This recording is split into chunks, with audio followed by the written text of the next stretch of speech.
And with that taste of the score, we bring you to our episode of the Thom and Joe show on Redline. Redline, Redline, Redline. Sunday. Sunday.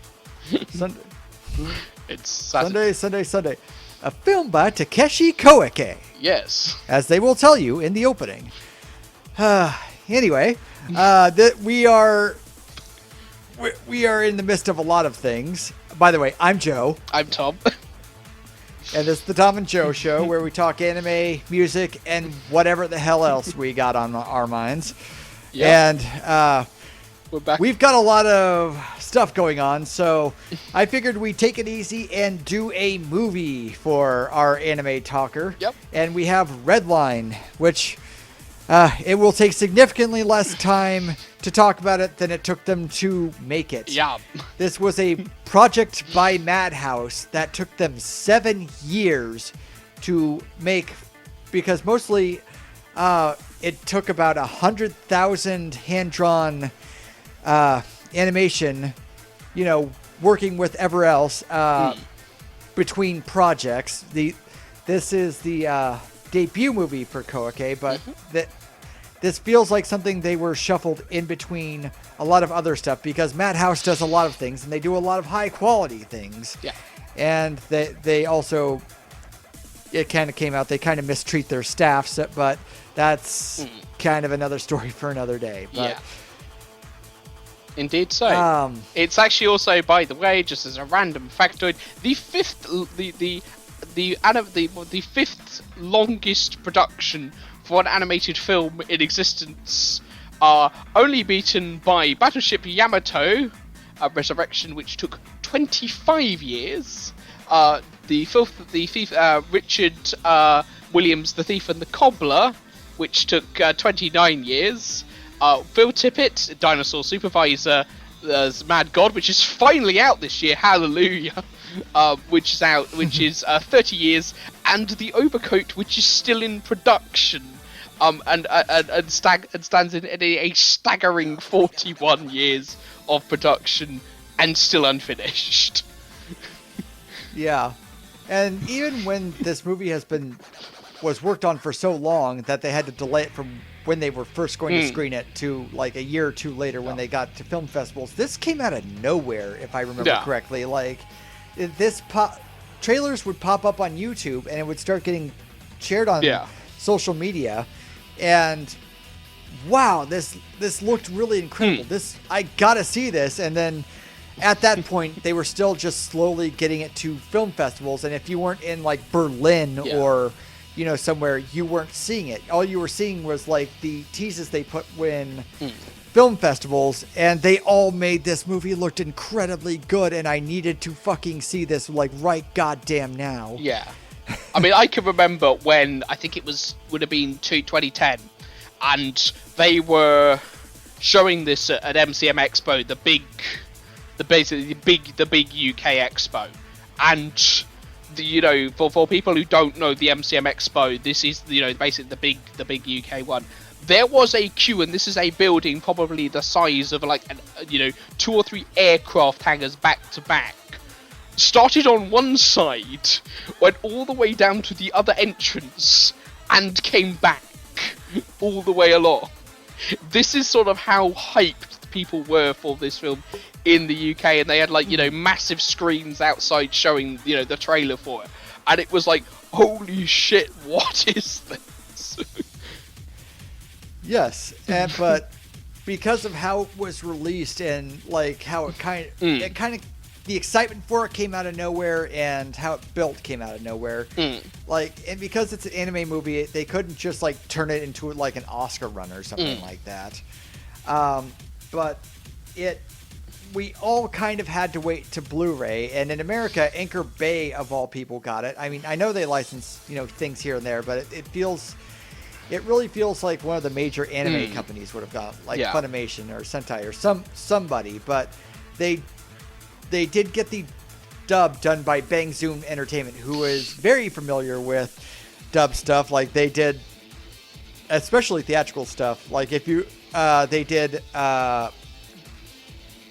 the Ghost in the Shell, the 90s one. The 90s and, one. You know, Yeah. Blood the Last Vampire. And I remember this just because they had a Conan O'Brien episode where he goes to there and he overdubs Ghost in the Shell, and it's hilarious. Yeah. If you haven't seen that little spot, go see Conan Ghost in the Shell and, seek it out. But, this was, by the way, eventually, so it was a long wait, and I couldn't see it on a theater screen. I had to settle for, Blu-ray, where I pre-ordered it the moment it was announced, and I got it as soon as I could possibly get it, and I popped that fucker in, and we watched it. And I, aside from a certain adjustment period, and that it's a certain kind of film that, I know certain people who are just all about film. Some of them actively hate this movie. But yeah, it's very weird. But if you go to RogerEbert.com and search Redline, you will find a review for the person who was assigned to do it on their site. And, they are a very classic film person. They do have valid points. But they also said it's just I was expecting American Graffiti and lots of, 60s references because of the guy's Elvis hair, and it was going to be racing and stuff like that. That is very clearly what she did not get. Yeah, this is not sedate, gentle, or a slice of Americana in any way, shape, or form. No, they reference it, but that is one piece of a giant puzzle that is massive, and it has very different art styles, and it is, sometimes intentionally uncomfortable. The designs are sometimes unpleasant. It is, the best I can describe it is something that would have been on MTV's Liquid Television in the 90s. That's where Aeon Flux came from. Yeah. That's what one of Yoshiaki Kawajiri's shorts that probably inspired this aired. So, it is a very loud, it is very here, it is very much its own style, and it does not give a fuck what you want it to be. Yeah, the only film I can immediately compare it to is what's it called, Technoconcrete, the Japanese film, which is, I think, again a Madhouse outfit, if I remember correctly. I think so. Yeah, it's very rugged. Correct us if we're wrong, comment people. Yeah, it's a very rugged sort of, it's not ugly, and I think you got to be careful with it. It's not an ugly film. It is just, it has its own stylistic thing going on. And that stylistic thing... The designs of the characters and, some of the things aren't made to be aesthetically pleasing. You have, it's basically in the future, and it's futuristic racing, and it comes between all of these plants and all of these beings. And, some of them are, dogs who... have whiskers and they're old men, and they also lick themselves and stuff like that. And then you have aliens that have multiple limbs and they're green. Yeah. And all of this is not we're making these people to be hot. There are a few. There's a princess planet where everyone's hot. Two racers that come from it are idols, and they have their own pop song. Yeah. And at this point, I should mention, if you ever wanted F-Zero GX the movie, this is F-Zero GX the movie. Oh, God, yeah. To the point of the racers have theme songs. Yeah. It's just, so, a little bit of background. Obviously the director of this is Takeshi Koike. Takeshi Koike is, pretty much a journeyman of anime. He... basically from about the 80s to the mid 2000s was, a in-betweener, a key animator. And you can tell, a lot of this guy animates beautifully. The way he sort of, distorts the frame and, does, and this is the thing, anime sometimes is very afraid or sort of, to do these visually over the top, things where, you stretch and squash like, a Looney Tunes character. And I think this almost is like, a Japanese answer to wacky races in places. He is probably most famous in the West for being the character designer for Lupin the Third Fujiko Mine, which we've previously covered on another episode. He also did the character design for Yasuke, the Netflix series about the Black Samurai under the command of Oda Nobunaga, and directed 3 of the Lupin reboot sort of film spin-offs, Jigen's Gravestone, Goemon's Blood Spray, and Fujiko's Lie, all of which obviously are connected to the rebooted continuity in The Woman Known Fujiko Mine. So he's been around the block for a few times, but it's only really with Redline that his career as a director takes off. Yeah, and it absolutely does. I mean, and it's more than just they literally say his name in English as after the title comes up. Yeah. It's a vibe. I guess I can get in. Yeah. I guess I should get into what the story is about.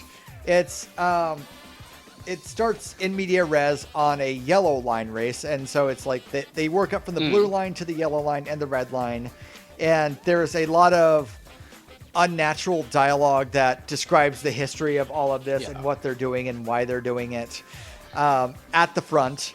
I let that pass. Sometimes it bothers me, but this film, it's very much an experience, and you have to accept it as an experience to a certain level, or otherwise you're never going to get past certain parts of it. And there are people who don't. And I get it, but it's also we're in media res on this race, and they tell you what it's about, and then they get right into the race, and then they get into the like drum and bass the soundtrack, and this gives you an extreme sense of what this movie is going to be. And we have, it's on this alien planet, and there are all of these aliens of different types watching it. There's these tiny little kids who are bouncing around. There's, the grizzled old dog, and it sets up, this universe of different worlds, and they're all coming together to watch this and bet on it. And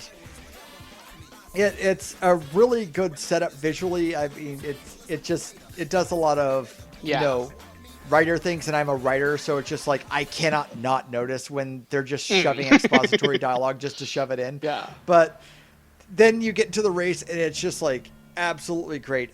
We have the main character, who is JP, known as Sweet JP, who drives a futuristic Trans Am. And what the red line, yellow line races are they have floating, they have floating cars and all of that.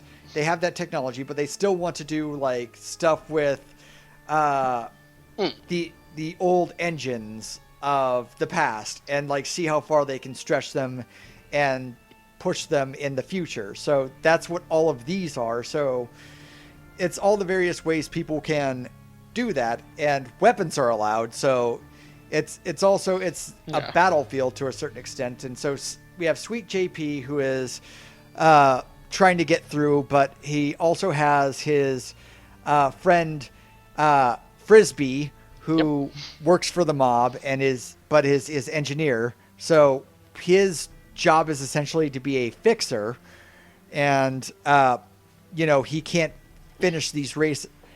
His job is to get ahead in the race and then not finish it, and all the people who bet on him on the last quarter will lose all their money, and they will get a big boost from it. That is his job, and he is trying very hard not to, but there are also a whole bunch of other people, including our second main character, Sonoshi McLaren, which is the most Japanese, mangled half culture name. I've seen amazing. In a while. I mean, JP, by the way, is called Josh. His full name, because we never get his full name in the film, because this is a sort of film that just sort of leaves little details like actual character names out on the side because it's not. It's actually Joshua Punkhead, apparently, and he's voiced by Takuya Kimura in Japanese and Patrick Sates in English. So this is going with the big sort of big hitters on this. Mm-hmm. Yeah, they. I've watched the English dub once. It's good. It's there's just nothing stand-outish about it, but it has a lot of very good people doing a good job. It is just I didn't come out of it like wow, that voice acting was really good, but they do their job. It's good, and I watched the Japanese version mostly because for one reason, because there are a lot of middle-aged Japanese men yelling "Funky boy." And we'll get to that. Funky Boy is amazing. Hello to Liam O'Brien, by the way. Contractually obligatory hello. Okay, but so we're at this yellow line race, and JP is actually trying to win this race, but his mechanic has put in an explosive that caused him to lose. But that he gets knocked out, he gets injured because he is in a car that just exploded and flipped a couple times while going 200 miles per hour. And so once he wakes up to the hospital, he gets visited by all of the pressers like, how do you feel about being invited to Redline? It's like, I didn't make it to Redline, totally biffed it. And then they happen to be running a news report at the same time. They can just turn on and show them. And then it's like, the people who qualified for Redline, which is Sonoshi, and then about 5 other people, and 2 of them drop out because they're going to Robo World, which is a military fascist state and does not want them there because they don't want to reveal their military secrets. And one of the racers doesn't want to risk their life, and the other racers is like their race is friends with Robo World. So they just drop out. They both drop out, which opens up a fan poll, and JP gets in. So even though he, crashed and, burned out of the race, they still want him to go to Redline. And he gets his friend Frisbee and his mechanic, who I forget his name. I don't like this movie doesn't say names. Old Man Mole, who is voiced by Takeshi Koike in Japanese. And Steve Kramer in English. Okay. So, this is their moment, so he decides he's going to make it his moment and take it. And so they have to... the first half of this movie is not the race. It is the yellow line and then, plot stuff to get them to Europass. They go, which is the moon outside of Robo World. As you know, these are totally Japanese naming conventions of just, being really on the nose with naming things. Robo World. So, Robo World, and they're at Europass preparing for the race, and they have an agreement to let a bunch of immigrants and other people stay there without shooting them, and they Redline of course uses it to their advantage, and all of the racers are there to prepare, and so JP is there with Frisbee and Old Man Mole, and they're trying. It sets their backstory where, there's not super much there. No, but it does. It puts there what it needs to, which is basically their childhood friends. They've known each other through thick and thin. This is where I actually think the dub actually works really well, because it's like, it I don't know, there's sort of, it just works very, very well, and there's, you have an empathy that they've sort of found themselves in this sort of undesirable situation, where basically they are losing races, and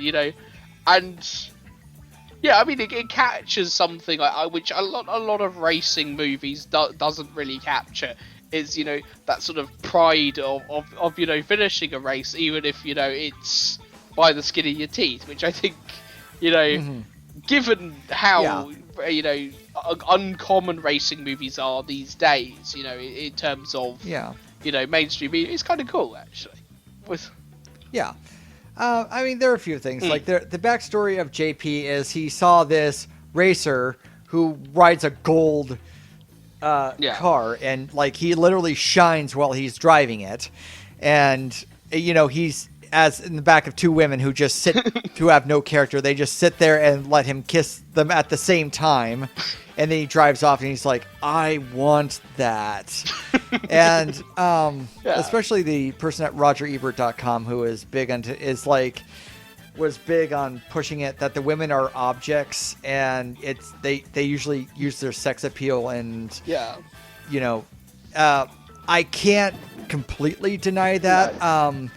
I think the biggest problem is Sonoshi is a character they needed to go in on a little bit, and their relationship with JP. Yeah. Because they start with they meet in the race, and then they meet in Europass, and it's like, oh, you're the guy from the thing, and then it's a long stream of events, which because this is. It's kind of a cartoon of an anime. I know that sounds redundant, but it is very cartoonish. Like, it's the bar establishing the characters and their relationship to each other, and then Robo Planets people come in after the people who are drunk and then they mess up the place, and then that's how we get to know people. And JP and Sonoshi get to know each other in that way, and it's like it feels like Sonoshi has met this same guy 1,000 times, but this time it works for some reason. But what we don't know is later there's a flashback where they have met before, and JP saw her racing and was so impressed. She crashes out, and she is trying to get back into a race, and her determination attracts her to him, and there's I wonder if she remembers that, and they never go back to that. Yeah, and I feel like if they would have had but I figured if there would be a lot less complaints if we had more of Sonoshi's side of that. I mean, it is a very masculine. This is a very blokey. It's It's this is gonna sound really fucking weird. It is like the guys from Top Gear made an anime. In a wild sort of sense. It is that very blokey, oh my god, car. Biggest car in the world. And it is very, has that man thing. Yeah. It's just rugged, manly stuff. But the women have to be super sexualized. Two of the racers are princesses from, a wizard planet. But that's not what you remembered for, is that they do magic and stuff. Although they do that. They have a car that transforms into a woman, and the two women drive it through the breasts. Women car in the world. Women car, yes. And I mean, it does establish the characters. They are pop idols. They are pop stars, and they kind of know their sexuality, and they sell it because it gets them attention. Precisely. And they have to sell their new single. And although as we've had with Britney Spears, that's not always the true story, but that's not this movie. This movie is a force. It is an experience. It is just the story is meant to throw you from the beginning to the end, and making sure you always have something to look at. Oh god, yeah. And it is a ride, and there's some people who can't accept that, and there are points about that yes, I understand this is very guy-centric, and I mean, my wife really likes this movie too. I showed it to her one day, and she really liked it, but there's just a random scene where Sonoshi just has her tits out, and she's watching TV, and there's no reason she needs to have her tits out other than, well, here they are. Here, enjoy. Well done. Enjoy, viewers. Yeah. But what I will say is this film does flesh out, we have almost a 10-minute section where it does sort of the only thing I can compare it to is weirdly is that sequence from the beginning of Tropic Thunder where we get all of the fictitious actors films, and we get this sort of brilliantly weird selection of just who these characters are in these sort of vignettes. So you have Lynchman and Johnny Boyer, who are sort of like, I can only describe as a horrifying amalgam of Beavis and Butthead and Batman and Robin. Who have this sort of selection of videos that, like, you know, are them going around beating people up. You get obviously, and then you have, are they the one that get arrested by the cop in the movie? No, those are. Oh, okay, those are they're the bounty hunters. Okay, Yeah. so there's another duo that there's a cop in this race, and what he does is he like arrests two of the characters sometime before the race. Yeah, Mickey and Takadori, who are from Earth, and Mickey and Takadori, who but weirdly enough, like most of the videos we get of them in action are just from their crotch level because that's how they have their cars set up, and it's like, it's another part of this movie is weird visually. It's not bad. It's just weird visually. It's like brilliantly weird. It's brilliantly weird. Like movies do not look like that. That's going to make you uncomfortable to start. That may make you uncomfortable, but it is great at what it does. It's just you got to get used to it. Yeah, it's very like the word I would use to describe Redline more than anything else is stylized. It is very, you know, it's absolutely anime, and it's like, you know, you cannot describe this as anything other than anime. But really, apart from like Sonoshi and JP, who are, you know, your more traditional sort of Japanese anime designs, and perhaps the sort of, you know, the very sort of, you know, scrappy duo of Trevor and Shinkai, who are sort of, you know, have this strange relationship with a member of Robo World who is like a former ally of theirs. Everyone else has got this wild sort of visual style going on. The most notable of which I think is actually Machine Head, who is sort of this bizarre half human, half sort of car hybrid, who is the previous winner of Redline. And he's so used to being champion, he has made himself into his car, and that's what he does. And he has a he also has a little dog. Yep. It's a nice touch. He just has, you know, one of those little, you know, purse dogs. Yeah, as you do. And that's the thing, you know, as you do. Every single character has like weird little ticks and little eccentricities that sort of, you know, considering like some of these characters, I mean, Trevor and Shinkai are like on screen, I think, for about 5 or 6 minutes, and yet you sort of have the backstory of them quite worked out. You know, you have this strange relationship that they have with, you know, Little Dozena, who is an AWOL subordinate of, you know, the secondary antagonist of Robo World, who is like, hang on a minute, this is like a side character in the extreme. You know, despite the fact that there is actually a spin-off film with these characters made by obviously by the director of this, which came out years before Redline. Yeah, so it was the thing where they started. It was like and eventually got to there. Yeah, but it's like, you know, you get a sense of each character, even in like the more minor races. Yeah, it is very much a thing where you're not going to get credit for it as a writer. Like a lot of the people who saw Mad Max Fury Road as just a cartoon, it's like don't give it credit for how much it does in action or what it does. Like they established an entire religion in media res action scene during the movie, which is one long in media res action sequence. I mean, I feel the comparison to Fury Road is justified. It is the only thing I can compare it to, which is just this sort of wild, flat out sense of a film. It's like, what is going on? This is absolutely nuts. My eyes are literally trying to take in everything. But it is earthbound enough. It has physics. There are consequences to actions, and there's, you know, a real sense of, you know, physicality in it. Where it's not so much out there and just, balls out extreme that I can't believe anything on screen. Like,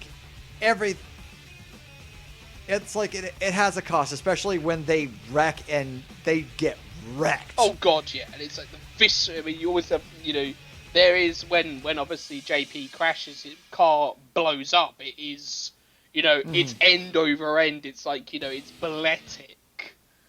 What they do with the cat, it's like, holy shit, that is visceral as hell. Yeah. Yeah. And so, plot. Yeah, it's like, this film has two distinct halves. It's the setup to Redline, and then there's the Redline race, which happens on Robo World, and it is a crazed experience where it's one damn thing after another. And thankfully, the movie is about an hour and 40 minutes, so you don't get to have too much of it. Like, I think there are some things that are really experiences you're just supposed to just go through one damn thing after another that get too long. Like, a lot of people are fans of the movie Crusher Joe, and I get it, but it's also a 2.5-hour movie that has about 3 or 4 plot points, and the rest is just experiencing action sequences, and it gets so I get tired of it, and I just want this next thing to be the thing that ends the movie. And that's not the case here. I will say the pacing is a little weird when it gets to the race, because it stops a little more than before the race.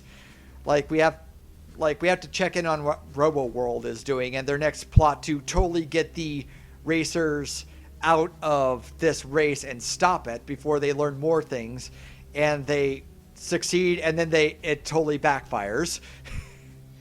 Yeah, and it's like I feel what the film does very well is it sort of, it escalates things up. It's sort of when we get to Robo One, it's like, oh, there's this laser. Oh, don't worry, we've got rid of the laser. Oh, there's like, all these guys about to throwing all this military kit with us. Oh, don't worry, we'll sort that out. We've got this other thing in zone 7X. We can't use that.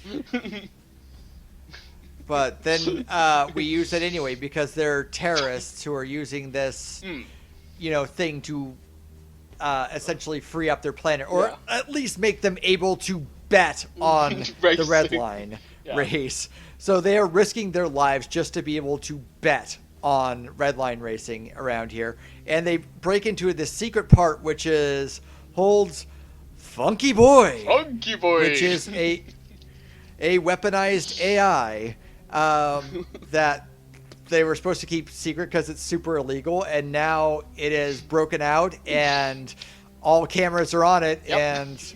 Your war crimes are on telly. That's probably not a good thing to have. Yep, all of your attempts to stop this have backfired and only made things worse. Hold on.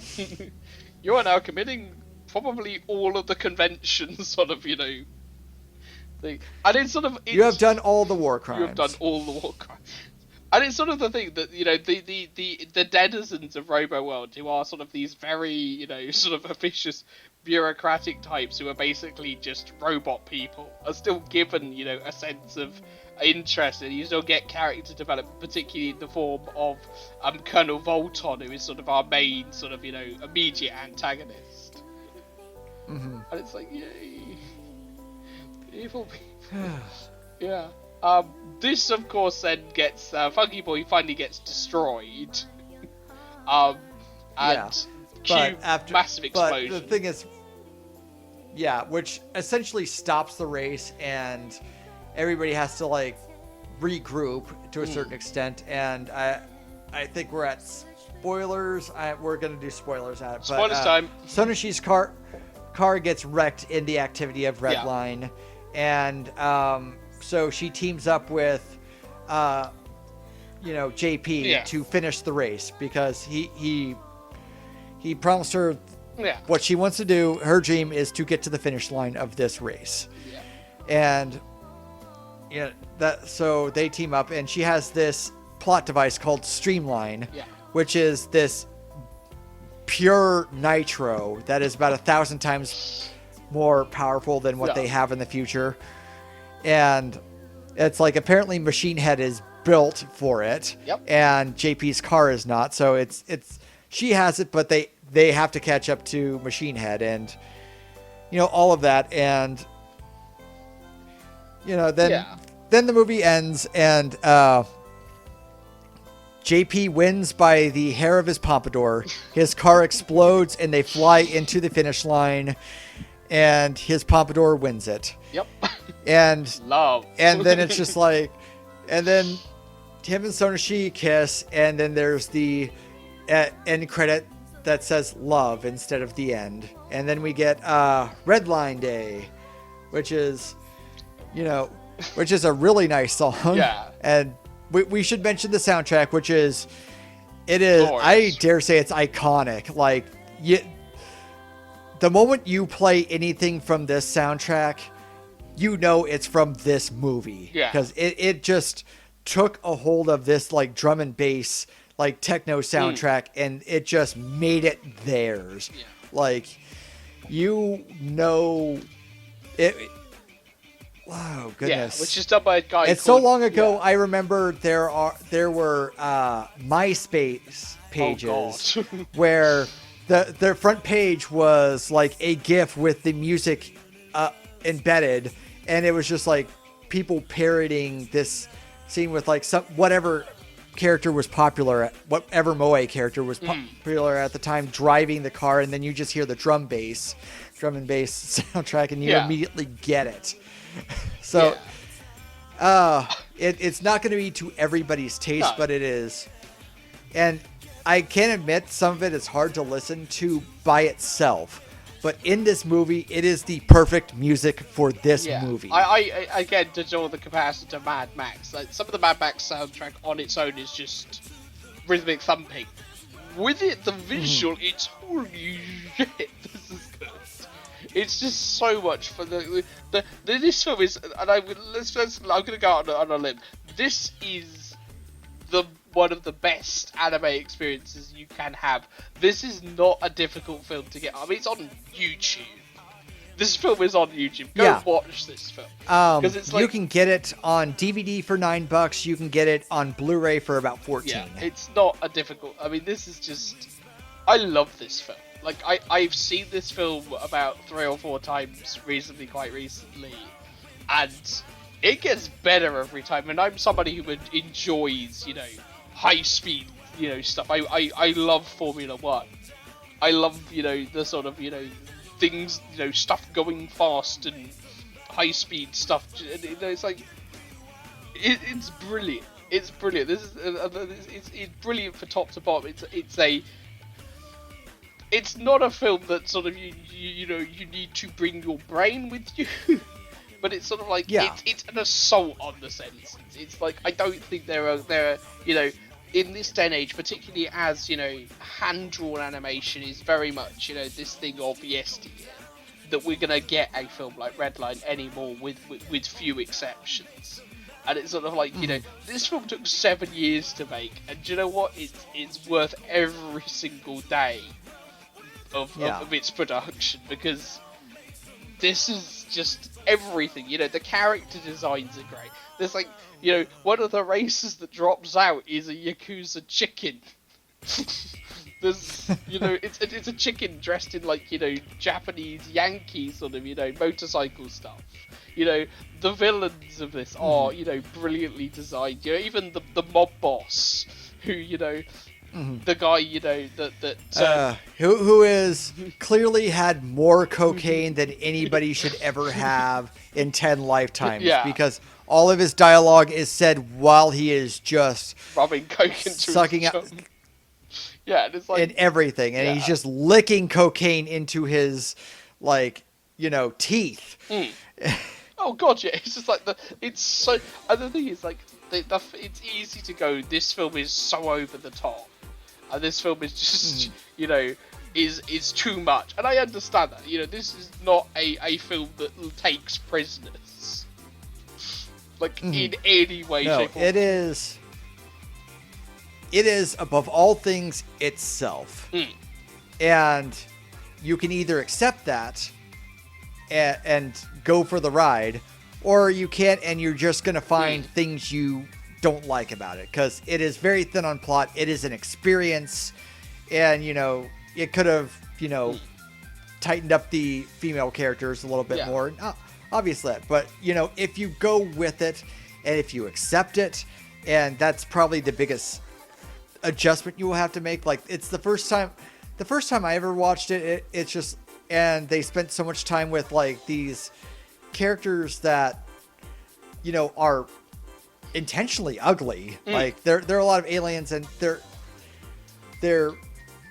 some of them are unpleasant. Like, they have the little kids who are just kicking people around, and it's just like, hey, buy my stuff, hey, give me money, and there's stuff like that, and and it starts in your face, and it never lets go of that it's in your face. So and it's not a traditionally beautiful film. It is a masterpiece of visuals, absolutely, but it is not like typically pretty. And that's the thing, it's not afraid to be ugly. You compare it to how clean a lot of even if you go to someone like Mamoru Hosoda, who is this great designer of characters and has these really interesting characters, and that's the thing, I think hand-drawn animation gives you this ability to make these characters that are at once grotesque, yet there's a beauty to them. There's the way that all of these characters look, the weight of pen and ink is something that I think in a lot of cases is slowly leaving the medium. I mean, absolutely, Madhouse have got an in-house style that sort of carries on in this sort of direction, but it's a simulacrum. It's a homage to how anime and how animation as a medium used to be done and isn't done. Yeah, and at least the good news is that the people who made it, I think, really were into making it and wanted to make more. A lot of the people who made this went to make Megalobox, which is it's a remake of a anime series called Tomorrow's Joe. Yep. It is nothing like anything that had gone before it, and the plot is like you put all of Rocky films into a blender, so you don't know, the tension is you don't know which movie you're on, and you don't know where they are. So, but it is similarly visually fantastic and not afraid to be ugly and unpleasant. And it is, I mean, if you want a more traditional series, Megalobox, it is fantastic. And I don't just say it because the main character is Joe. But it is a great series, and the second series is great in its own way, but just be wary. Do not be depressed while you're watching it. Yeah. But yeah, there thankfully is something that's coming out of it, and there are people who have been inspired by it, and there are people who worked on it who let's do more of this. So that is the good news, even if the system deigns that not a lot of things can be like this anymore. Definitely, Well, I mean, I think we're done. I love this film. We've gone hella fast through this.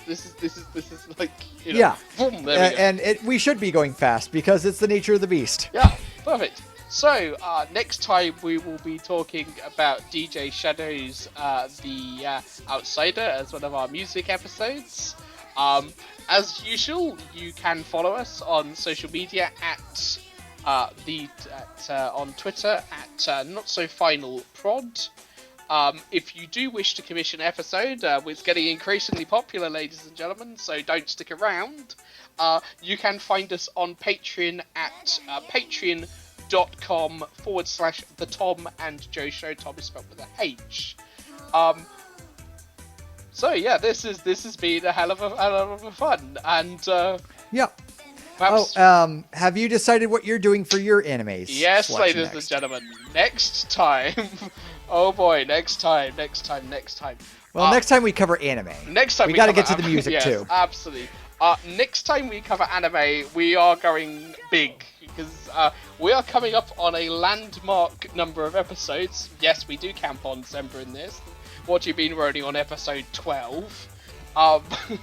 We will be talking about 1997's Studio Ghibli, Hayao Miyazaki's 1997 Princess Mononoke, which is, yeah, this is a big one. Yeah. I'm sure we will have 24 people telling us all of our facts are wrong. Yes. All right. All right. Bye-bye, everyone. Till next time, ladies and gentlemen.